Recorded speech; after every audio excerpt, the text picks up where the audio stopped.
Мамлекеттик мектепти мамлекетке кантип сатуу керек? Бул акылга сыйбаган суроо деп ойлосоңуз жаңылышасыз. Анткени олуттуу окуянын очогуна айланган Гавриловка айылы бул көрүнүшкө далил. Алмазбек Атамбаев менен Феликс Кулов болсо кырдаалды кырдап өтпөй, тескерисинче бул темадагы тасманын маанилүү каармандарына айланышкан. Кененирээк Айжан Алымсейитова баяндайт.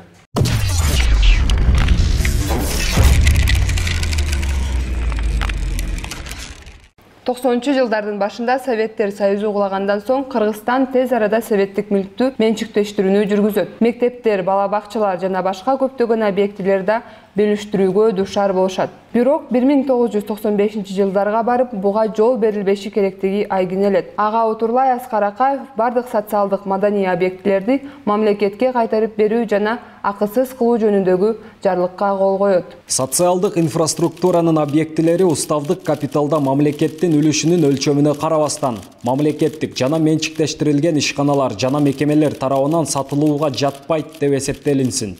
Бул ошол көйгөйдүн чордоонундагы билим уясы. 1967 жылы пайдубалы түптөлгөн. Колхоз тарагандан кийин Шопоков айыл чарба кооперативине өткөрүлүп берилген. Бирок 95 жылы бардык социалдык маданий объектилерди мамлекетке кайтарып берүү жана акысыз кылуу чечими кабыл алынган. Кептин төрү мындай эмес. Ыңгайлуу жайгашып алыңыз, анткени тема боюнча тарыхтын татаал тамырын узак талдайбыз. 1996 жылы өкмөт жергиликтүү өз алдынча башкарууга берилиши керек болгон мектептердин тизмесин белгилеген. Бирок Гаврилов мектеби тизмеге кирген эмес. Кийинчерээк бул тизме кеңейтилген. Чындыгында мектеп расмий түрдө айыл өкмөттүн менчигине өтүүсү убакыттан гана көз каранды болчу. Ал эми айыл чарба кооперативи сөз жүзүндө гана ээси болгон. Да, я работала как раз. Ооба, мен 2005 жылга чейин мектеп директору болуп иштегем. Ошол жылдары бизди сокулук эл агартуу бөлүмү каржылачу. Акыркы 2-3 жылдары гана айлык маянабызды айыл өкмөтүнөн алганбыз. Мектептин ремонт иштерине болсо ата-энелер топтоп беришчү. Кооператив Шопоков Кривцов төрага болуп турганда гана 2-3 жолу жылына жардам берди. Родители. Окуянын орунтуу учуру 2006 жылда Заводбек Умиталиевдин айыл чарба кооперативине директорлук кызматына келгенинен башталган. Ал ошол убактагы премьер-министр Феликс Кулов менен жолугушуп, Кулов мектепке баа берүү жана аны айыл чарба кооперативинен сатып алуу тууралуу буйрукка кол койгон. Биз ченемдик укуктук актылар боюнча Юстиция министрлигинин маалымат базасын карап чыгып, мектепти сатып алуу боюнча буга окшогон буйруктарды же башка документтерди таба алган жокпуз. 2007 жылы премьер-министр Алмазбек Атамбаев мектеп боюнча өзүнүн буйругун чыгарат. Билим уясынын имараты жана жалпы аянты 12 миллион сомго баалангандыгы маалым. Ошол убакта бул сумма $400,000 түзүп, акча каражатынын баары айыл чарба кооперативине которулган. Бирок дагы бир жолу президенттин 1995 жылдагы жарлыгына кайтып келели. Башкача айтканда, Феликс Кулов менен Алмазбек Атамбаевдин буйруктары президенттин жарлыгына каршы келген. Бул маселе боюнча Гавриловканын тургундары жапа тырмак киришип, прокуратурага жамааттык кайрылуу жолдошот. Алардын айткандары мыйзамдуу деген таризде. Учурда Кыргыз Республикасынын премьер-министринин жогоруда аталган буйруктары жана сатып алуу келишимдери күчүндө жана мыйзамдуу. Бул аталган иш боюнча шек жараткан бир гана учур эмес. Айыл өкмөт төрагасынын айтымында Улуттук коопсуздук мамлекеттик комитети прокуратурадан айырмаланып таптакыр башка ойдо болгон. 2019 жылы коррупцияга каршы күрөшүү кызматы атайын иликтөө жүргүзүп, корутунду чыгарган. Жамааттык кайрылууну тыкыр талдап чыгып, төмөнкүдөй корутунду чыгарат. 2007 жылы бир топ адамдар, анын ичинде жооптуу кызмат ордун ээлеген адамдар мыйзамсыз бүтүм менен алдын ала келишип алып, жеке байуу максатында мамлекеттин менчигинде турган активдерди сатып алуу үчүн бюджеттик каражаттарды өзгөчө ири өлчөмдө негизсиз алып коюу боюнча алдамчылык жасалган. Бул факты боюнча топтолгон материалдар 2019 жылдын 14 майында Кыргыз Республикасынын башкы прокуратурасына кароо жана маани маңызы боюнча чечим кабыл алуу үчүн жөнөтүлгөн.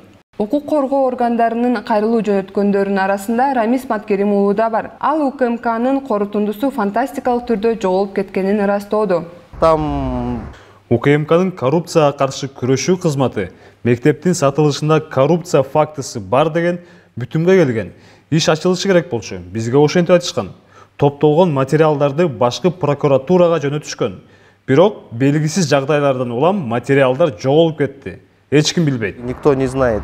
Ал эми кадастр жазуусу 2006 жылы пайда болгон. Тагыраагы Билим берүү министрлигинин баалоо комиссиясы 2006 жылдын 7 сентябрда түзүлгөндөн туура бир жумадан кийин. Бирок мектеп дагы деле Айыл чарба кооперативинде каттоодо турат. Мындан тышкары Өмүрбек Бабанов өкмөтүнүн 2012 жылдагы токтому менен мектепти айыл өкмөткө өткөрүп берүү үчүн мыйзамдуу негиз бар. Жергиликтүү менчикке кайтаруу үчүн объектилердин тизмесине дал ушул Гаврилов мектеби да камтылган. Бирок эмнегедир Юстиция министрлиги бул өзгөртүүлөрдү белгисиз себептерден улам узак убакытка созуп, жалпы тизмеге киргизген жок. Иш жүзүндө маселеге кайдыгер карап, четке каккандай эле үмүт калтырды. Былыктары бар немеде Чочуркадыбы Айтор биз байлашкандан кийин гана министрлик тизмеге оңдоолорду киргизди.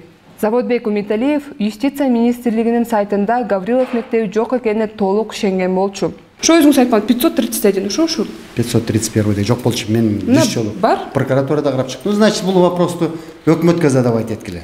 Бирок кантип премьер-министрлер Заводбек Умиталиев менен кайра жолугуп буйруктарга кол коюшту. Мүмкүн болгон жоопту биз Айыл чарба кооперативинин кеңсесине ээлик кылуу тарыхынан таптык.